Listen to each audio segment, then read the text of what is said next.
بسم الله الرحمن الرحيم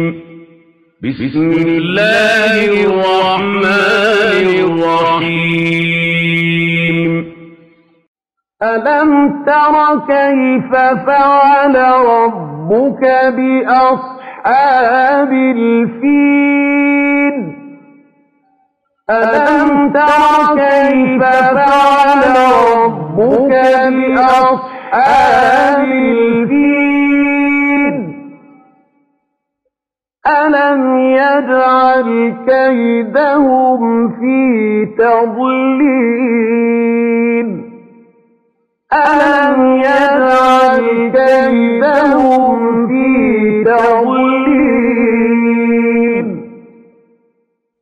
وأرسل عليهم طيرا أبابيل